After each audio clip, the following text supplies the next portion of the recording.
The divorce papers landed on my kitchen table with a dull thud that seemed to echo through our empty house. 18 years of marriage reduced to legal jargon and asset division. David didn't even have the decency to hand them to me himself. His lawyer delivered them while I was still in my pajamas, clutching my morning coffee like a lifeline. "Mum, I am staying with Dad." Those 6 words from my 16-year-old son Jake cut deeper than any legal document ever could. He stood in our living room doorway, his duffel bag already packed, avoiding my eyes like I was some stranger who'd disappointed him. "Jake, honey, we can talk about this." "There's nothing to talk about." His voice cracked slightly, but his resolve remained firm. "Dad already found us an apartment downtown, near the good school district." Us. The word stung. 3 months ago, we were a family. 3 months ago, David still kissed me goodbye before work. 3 months ago, my son still asked me to help with his homework, instead of looking at me like I was the reason our world fell apart. The catalyst had been so mundane, so ordinary, that I sometimes wondered if David had been planning this long, before our argument about his late nights at the office turned into accusations about trust and neglect. One fight became 10. 10 became a cold war of silent dinners and separate bedrooms. Then came the revelation about his secretary, Jessica, 28, blonde, and everything I apparently wasn't anymore at 42. "Your father's having an affair," I'd told Jake during one of our increasingly rare moments alone. I thought he deserved the truth, thought it would help him understand why our family was crumbling. Instead, it backfired spectacularly. "Dad told me you've been paranoid and jealous for months," Jake had shot back. "He said you're making stuff up because you can't handle him being successful." David's law firm had indeed been thriving. Partner track, prestigious clients, the corner office with floor-to-ceiling windows overlooking the city. Meanwhile, I taught 3rd grade at the local elementary school, coming home exhausted to cook dinner for a family that barely acknowledged my presence anymore. "The house goes up for sale next week," Jake said now, shouldering his bag. "Dad's already found a realtor." Of course he had. David planned everything with surgical precision, including the dissolution of our marriage. He'd probably calculated the exact moment to deliver maximum emotional damage with minimum legal complications. "This is still your home, Jake. I'm still your mother. You'll always be my mum." His voice softened for just a moment, giving me hope. "But Dad's right. You need help, and we can't keep living like this." Help. As if my reaction to my husband's betrayal was some kind of mental breakdown rather than justified anger and heartbreak. David had been masterful in his campaign to rewrite our family's narrative. In his version, I was the unstable wife who couldn't cope with his success. He was the devoted father protecting his son from my increasingly erratic behaviour. The front door closed behind Jake with a finality that seemed to suck all the air from the house. I stood in the sudden silence, surrounded by 18 years of shared memories that David's lawyer would soon reduce to line items in a settlement agreement. My phone buzzed. A text from my sister Emma. "How did it go with the papers?" "He took Jake," I typed back, my fingers trembling slightly. "Oh, Liv, I'm so sorry. Want me to come over?" "Not yet. Need to process. What I really needed was a miracle. The divorce settlement would leave me with barely enough to afford a decent apartment on my teacher's salary. David earned 6 figures. I made less in a year than he did in 3 months. His legal team would ensure I got the minimum required by law. And with Jake choosing to live with his father, even child support would be minimal. I walked through the house we'd bought when Jake was 2, remembering how we'd painted his nursery together, how David had insisted on installing the swing set himself despite having no mechanical skills whatsoever. The kitchen where we'd hosted countless dinner parties, where I'd packed thousands of school lunches, where I'd waited up countless nights for David to come home from work. Now I knew why those nights had grown so frequent. The lottery ticket crinkled in my pocket as I sat down at the kitchen table. I'd bought it yesterday at Murphy's convenience store, part of my new Wednesday routine since the separation began. Not because I believed in luck, my recent experiences had cured me of that delusion, but because the ritual gave me something to look forward to, some tiny spark of possibility in an otherwise bleak landscape. Murphy's was run by an elderly Irish immigrant named Patrick, who always asked about my family and genuinely listened to the answer. Yesterday, he'd looked at me with such kind eyes when I'd mentioned that divorce papers were coming today. Sometimes life has a funny way of working out, he'd said, handing me my usual numbers. Jake's birthday, our anniversary, the date we'd bought the house, David's birthday, and the day I'd gotten my teaching degree. You never know what tomorrow might bring. I pulled the ticket from my pocket now, smoothing out the creases. The drawing was tonight at 11. In 6 hours, some stranger would become obscenely wealthy while I figured out how to rebuild my life from scratch. My laptop sat open on the counter, displaying the real estate listing David's agent had already prepared. Our house. My house. The place where I'd invested every ounce of love and hope I possessed, reduced to square footage and market comparisons. The photos made it look sterile, impersonal, like any other property for sale, rather than the home where I'd raised my son and built my life. The doorbell rang, interrupting my spiral into self-pity. Through the peephole, I saw Emma standing on the porch with takeout bags and a determined expression. "I know you said not yet," she said when I opened the door, "but I figured you hadn't eaten anything today." She was right. Food had become an afterthought since the separation began. Emma bustled past me into the kitchen, unpacking Chinese takeout with the efficiency of someone who'd done this before during my darker moments. "Jake's really staying with David?" she asked, setting out paper plates. "Apparently, I'm too unstable to provide a proper home environment." The bitterness in my voice surprised even me. Emma paused in her unpacking, fixing me with the look that had made her such an effective family therapist. "Liv, you know that's not true. You're one of the strongest people I know. Strong people don't lose their families. Strong people survive having their families torn apart by selfish bastards." Despite everything, I smiled. Emma had never liked David, claiming from day one that he was too ambitious and self-centered for his own good. I dismissed her concerns as sibling protectiveness. Apparently, her instincts had been better than mine. We ate in companionable silence, the familiar routine of sharing a meal, providing some small comfort. Emma had been my anchor throughout the past 3 months, the only person who never questioned my version of events or suggested I was overreacting to David's betrayal. "What's your next move?" she asked, clearing away the empty containers. "Find an apartment I can afford. Update my resume. Try to figure out how to maintain a relationship with my son when his father has convinced him I'm unstable. And then survive, I suppose. Start over. Prove that I'm not the broken woman David's painted me to be." Emma squeezed my shoulder. "You're going to be okay, Liv. Better than okay. You're going to be free." Free.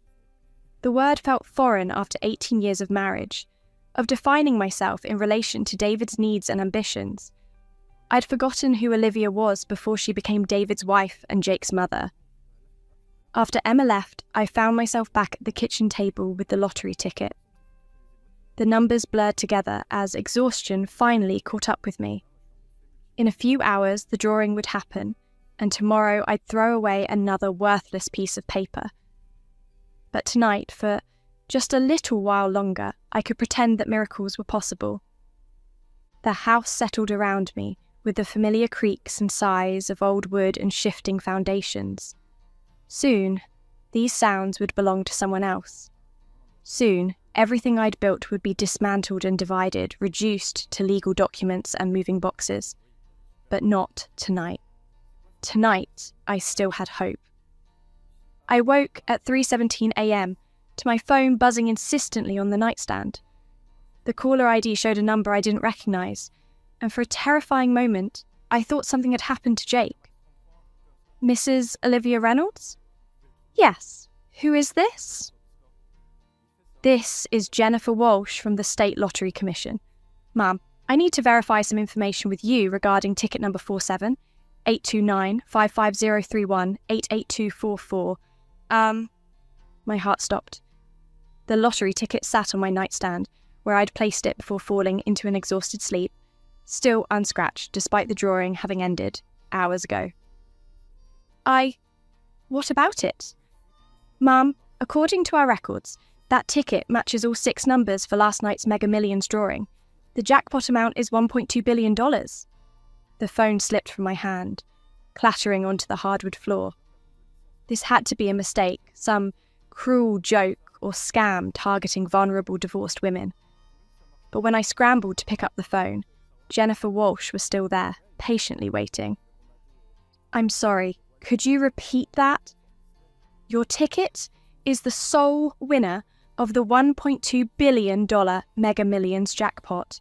We'll need you to come to our downtown office first thing Monday morning to begin the verification process. Monday. Today was Thursday. I had 4 days to figure out how to handle becoming one of the wealthiest people in the country, while my ex-husband was dismantling my life piece by piece. Mrs. Reynolds, are you still there? Yes, Monday morning. I'll be there. After she hung up, I sat on my bed staring at the innocent-looking piece of paper that had just changed everything. The numbers Patrick had printed seemed to glow in the darkness. 0, 7, 23, 12, 0, 9, 15. Mega Ball, 18. Jake's birthday, our anniversary, the house purchase date, David's birthday, my teaching degree, and the day I'd first held my son. The irony was staggering. While David calculated how to minimize my settlement and Jake packed his bags to abandon me, I'd unknowingly become worth more than David would ever see in 10 lifetimes. Sleep was impossible. I spent the remaining hours until dawn pacing the house, my mind racing through scenarios and possibilities. The smart move would be to keep this secret until after the divorce was finalized. David's legal team was already working with the assumption that I was essentially penniless, which would work entirely in my favor. By sunrise, I had a plan. Friday morning brought David to collect more of Jake's belongings. He let himself in with his key, a liberty I'd have to revoke soon, looking smugly confident in his expensive suit and designer watch. Jessica waited in his BMW convertible outside, not even bothering to hide anymore. Olivia. He nodded curtly, as if I were a business associate, rather than the woman who'd spent 18 years building a life with him. Jake forgot his guitar and his baseball trophies. I watched him climb the stairs to what had been our son's room, his movements purposeful and efficient. Everything about David was calculated now, designed for maximum impact with minimum emotional investment. He'd perfected the art of dismantling our family like a corporate restructuring. The realtor wants to schedule showings starting next week, he called down from upstairs. You'll need to keep the house presentable. Of course. My voice was steady, giving away nothing of the seismic shift that had occurred in my circumstances. He returned carrying Jake's acoustic guitar and a box of baseball memorabilia, trophies from Little League games I'd attended religiously while David worked late. The same late nights that had apparently included extended consultations with Jessica. Jake's doing well at the apartment, David said, pausing at the front door. The school district is excellent. He's already made friends. The implication was clear. Jake was thriving without me. David's final psychological blow before departing with another piece of our son's childhood. After his BMW disappeared down the street, I called in sick to work for the first time in 3 years. Principal Martinez was understanding. The entire school knew about my divorce, and my colleagues had been supportively concerned about my visible weight loss and increasing exhaustion. Instead of teaching fractions to 8-year-olds, I spent Friday researching lottery procedures, tax implications, and most importantly, privacy laws. The internet was full of cautionary tales about lottery winners who'd made their winnings public, only to be destroyed by family members, former friends, and complete strangers seeking handouts or lawsuits. Saturday brought an unexpected visitor. Jake appeared at the kitchen door, using his key as if testing whether he was still welcome. "Mom?" My heart leaped. He stood awkwardly in the doorway, no longer the confident young man who'd announced his departure with such certainty. This was my little boy, uncertain and slightly lost. "Jake, sweetheart, come in." He sat at the kitchen table where we'd shared thousands of meals, his fingers drumming nervously on the wood surface. "Dad doesn't know I'm here." "You don't need permission to see your mother. He thinks you might try to manipulate me into coming back." The accusation stung, but I could see the conflict in Jake's eyes. David had poisoned our relationship, but 16 years of love and connection couldn't be erased overnight. "Do you think I would do that?" Jake studied my face, and for a moment I saw him as he truly was. A confused teenager caught between his parents' war, trying to navigate loyalty and truth. "No, but Dad showed me the credit card statements. All those therapy sessions you never told us about, the prescription medications." My blood turned to ice. The therapy sessions had been my attempt to save our marriage before I'd discovered David's affair. The medications were anti-anxiety prescriptions from our family doctor, necessary after weeks of sleepless nights and panic attacks triggered by David's increasingly distant behaviour. David had twisted my efforts to cope with his betrayal into evidence of instability. "Did he also show you the private investigator's photos of him with Jessica?" I asked quietly. Jake's face crumpled. "He said those were taken out of context, business meetings that looked bad because of the camera angles. Jake, honey, she was in our bed, in this house, while you were at baseball camp last summer." The words hung between us like a physical barrier. I watched my son process this information, saw the exact moment his certainty cracked. "He wouldn't," Jake started, then stopped.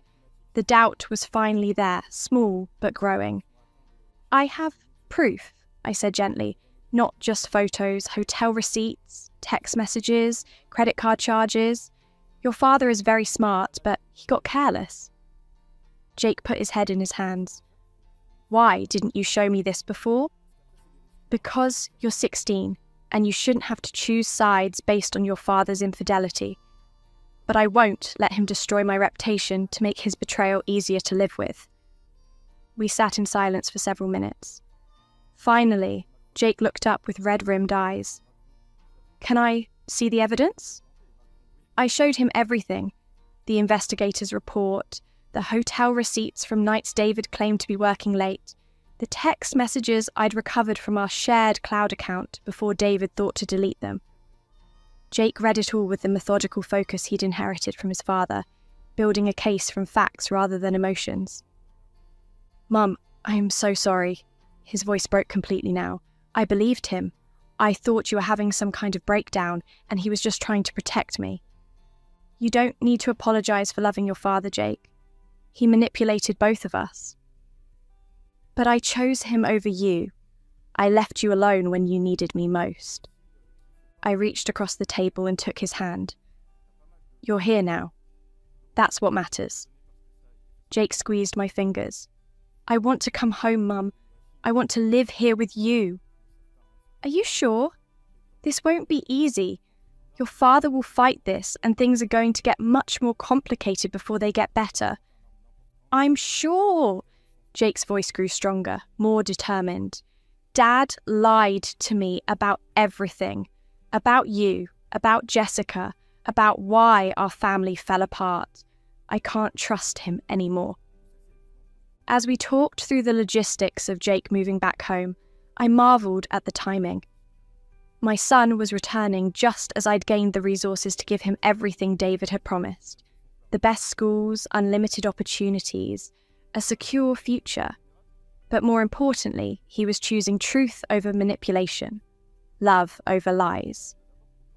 Neither of us knew that by Monday morning our entire world would shift again, in ways we couldn't possibly imagine. Monday morning arrived with the weight of destiny. Jake had spent the weekend moving his belongings back home, each box and bag a small victory against David's carefully constructed narrative. My son was quieter now, more thoughtful, as if seeing his father's true nature had aged him beyond his 16 years. "You don't have to tell me where you're going," Jake said over breakfast, "but you seem nervous." I was nervous. The State Lottery Commission building downtown housed my future, and I dressed carefully. Professional, but not memorable, the kind of outfit that wouldn't stand out in security footage or news reports if this somehow became public. "Just some legal business related to the divorce," I said, which wasn't entirely a lie. The lottery office occupied 3 floors of a nondescript government building. Jennifer Walsh met me in the lobby, a sharp-eyed woman in her 50s who handled billion-dollar revelations with the casual efficiency of someone processing routine paperwork. "Mrs. Reynolds, congratulations, let's get you upstairs and start the verification process." The next 4 hours passed in a surreal blur of signatures, tax forms, and security protocols. They verified my identity 6 different ways, confirmed the ticket's authenticity, and explained the claiming process with meticulous detail. "You have 2 options for payment," Jennifer explained, sliding documents across the polished conference table. "The full $1.2 billion paid out over 30 years, or the lump sum cash option of $720 million after taxes. $720 million. Even after taxes, more money than I could spend in several lifetimes.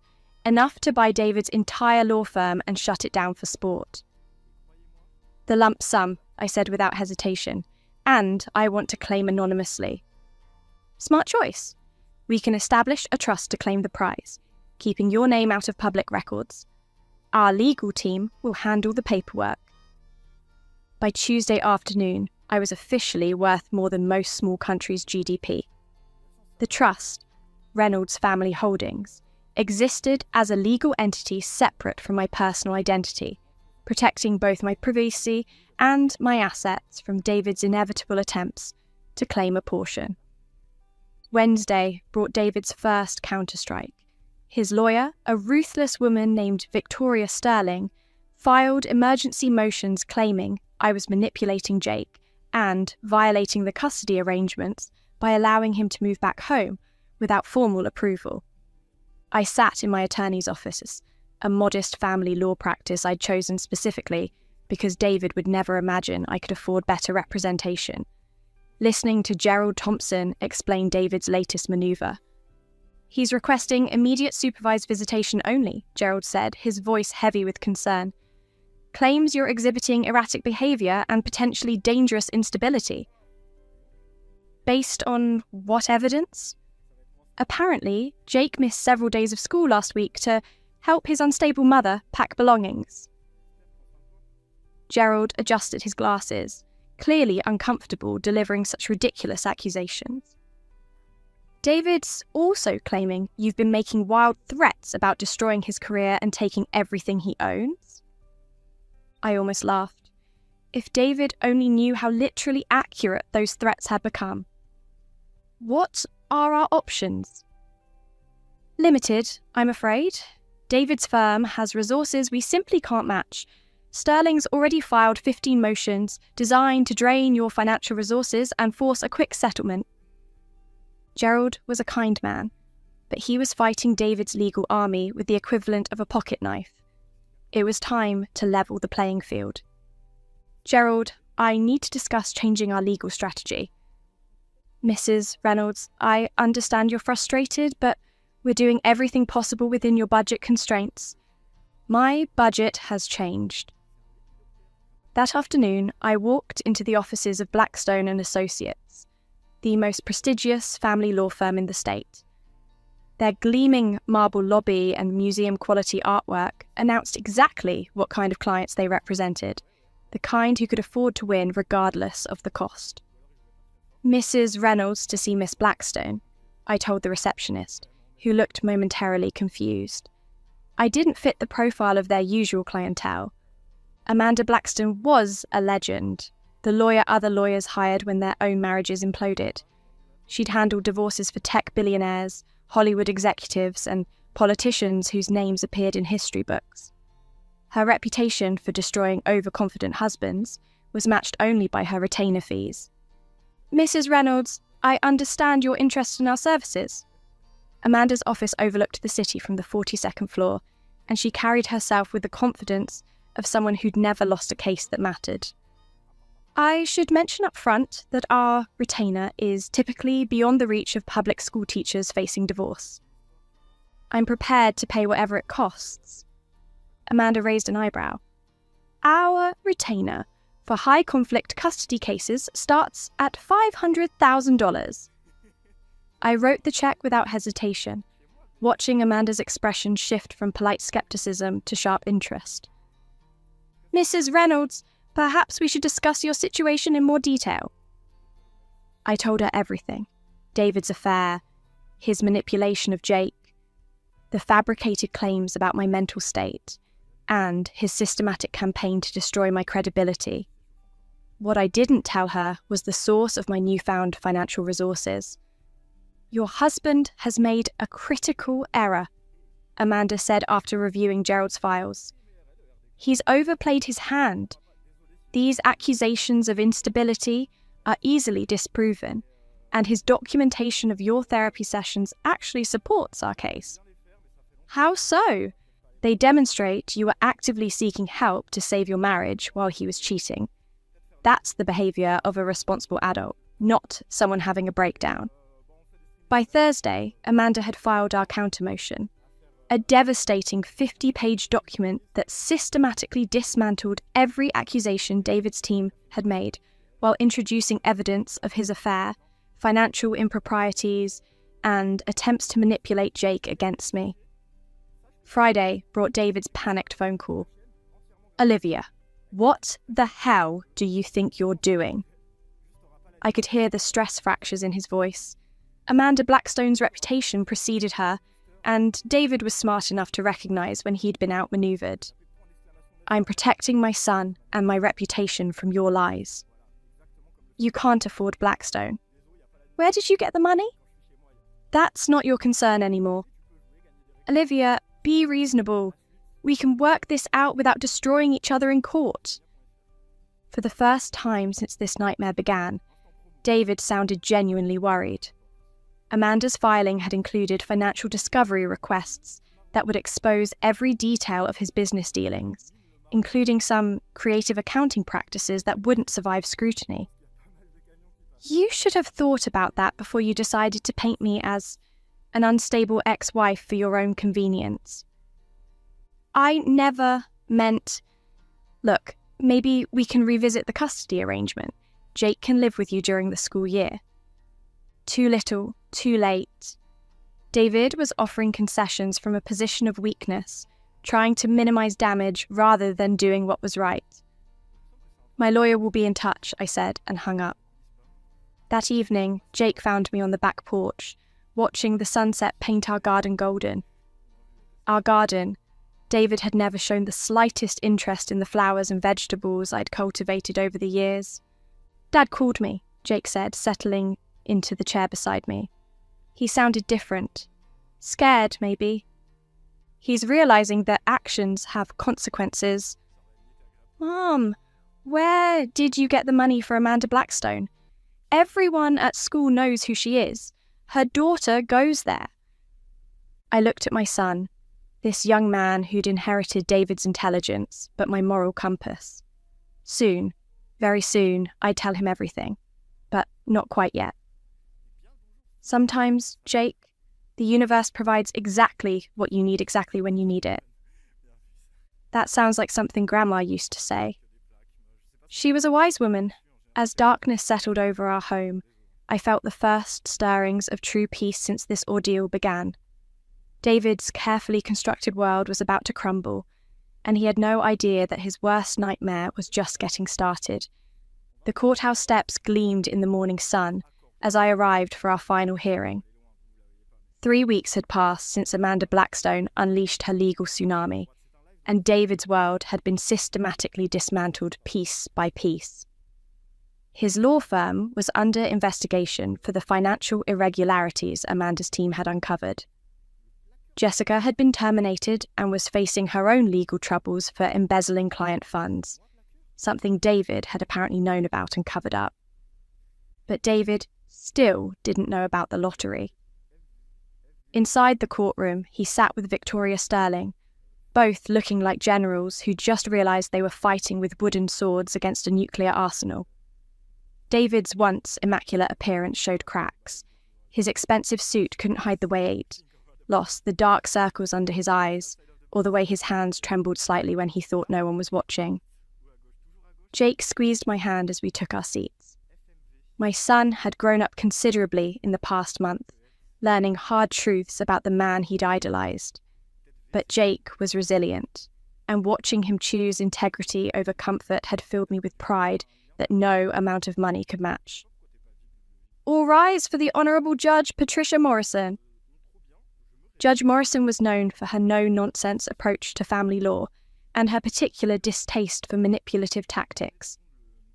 Amanda had specifically requested her courtroom, knowing David's strategy would backfire spectacularly under Morrison's scrutiny. Before we proceed with custody arrangements, Judge Morrison began, I want to address the serious allegations of misconduct that have emerged during discovery. David's face went ashen. Amanda's investigation had revealed not just the affair and cover-up, but a pattern of financial manipulation that painted him as someone willing to sacrifice anyone, including his family, for personal gain. Mr. Reynolds, the judge continued, the evidence presented shows you knowingly allowed your secretary to embezzle funds from client accounts while carrying on an affair with her. You then attempted to deflect scrutiny by portraying your wife as mentally unstable when she began questioning your behaviour. Is this accurate? David stood slowly, his lawyer whispering urgently in his ear. Your Honour, the complexities of the situation? Yes or no, Mr. Reynolds? Yes, Your Honour, but... There is no but, Mr. Reynolds. You compromised client funds, violated your professional ethics, and manipulated your family to cover your tracks. The custody ruling was swift and decisive. Full custody to me, with David granted supervised visitation pending resolution of his legal troubles. The judge also ordered him to pay substantial child support and legal fees. Ironic, considering his attempts to leave me financially devastated. Outside the courthouse, David made one final desperate play. Olivia, please. We need to talk privately. Amanda nodded her approval. She wanted to see what card David thought he still had to play. We walked to a quiet corner of the courthouse plaza, Jake staying with Amanda near the entrance. David looked broken, a shell of the confident man who'd served me divorce papers just 2 months ago. I know you hate me, he began, and I deserve it. But I need to ask, how? How did you afford Blackstone? The investigation costs alone must have been hundreds of thousands. This was it. The moment I'd been anticipating since that life-changing phone call. David had spent weeks wondering about my mysterious benefactor, probably imagining secret bank accounts or family money he'd somehow missed. You really want to know? Please, it's driving me insane. I reached into my purse and pulled out a folded newspaper clipping. The announcement of the lottery winner's identity being kept private, but mentioning the winning numbers and the convenience store where the ticket was purchased. David read it, his brow furrowing in confusion. I don't understand. What does this have to...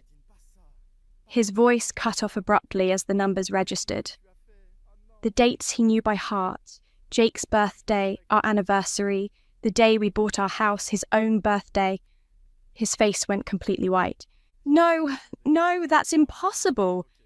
Murphy's convenience store, David, where I stopped every Wednesday after you started working late. The same numbers I've played for months, our family's most important dates. David's legs seemed to give out, and he sat heavily on a nearby bench. You won the lottery. The $1 billion jackpot. 1.2 billion, actually. I took the lump sum. 720 million after taxes. The words hit him like physical blows. I watched him do the mathematics, realizing that while he'd been calculating how to minimize my settlement, I'd become wealthy beyond his wildest dreams. When? He whispered. The night after you served me divorce papers.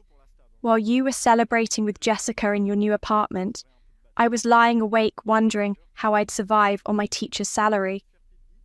I sat beside him, no longer angry, just tired. The universe has a sense of humour, doesn't it? David buried his face in his hands. Oh God, Olivia, if I had known... You'd have what? Stayed married, pretended to love me for my money instead of leaving me for Jessica's youth. We could have worked things out. David, you destroyed our marriage long before I bought that ticket. You chose Jessica over 18 years of partnership. You turned our son against me to make your betrayal easier to live with. The money didn't change who you are, it just revealed it more clearly. He looked up with desperate eyes. What about Jake? He's my son too. Surely some of this should... Jake will be provided for beyond his wildest dreams. College, graduate school, any opportunity he wants, all taken care of, but not one penny will ever go to you. The finality in my voice seemed to break something in David. He aged 10 years in that moment, realizing he'd gambled everything on his ability to control and manipulate, only to lose it all to pure chance. Olivia, please. I'm going to lose my license. The firm is cutting ties with me. Jessica's testimony destroyed any chance I had of claiming ignorance about the embezzlement. I'll have nothing. You'll have exactly what you tried to leave me with. The chance to start over and rebuild your life from scratch. Jake appeared at my side, having finished talking with Amanda. Mum, is everything okay? I stood, putting my arm around my son. Everything's perfect, sweetheart. David looked up at Jake with the desperate love of a father who'd finally understood what he'd lost. Jake, I'm sorry for everything. For lying to you about your mother, for putting you in the middle of this, for... I know, Dad. Jake's voice was steady but sad. I forgive you, but I can't trust you anymore. The words hit David harder than any legal ruling could have. This wasn't about money or custody arrangements. It was about the fundamental relationship between father and son, and how David's choices had poisoned it, perhaps permanently. 6 months later, I stood in the kitchen of our new home, a sprawling estate with Jake's own recording studio and a garden that could feed a small village. But the house wasn't the real victory. The real victory was watching Jake play guitar in the evening light, confident and happy, no longer torn between his parents' war. David had moved across the country, his legal career over, working as a paralegal, while slowly rebuilding his life. Our relationship was cordial now, united only by our love for Jake and the understanding that some betrayals can't be undone. Emma visited regularly, still amazed by the transformation in our lives. Do you ever wonder what would have happened if you hadn't bought that ticket? She asked one evening. I considered the question seriously. I think I still would have won, in the end. Maybe not the lottery, but the things that really matter.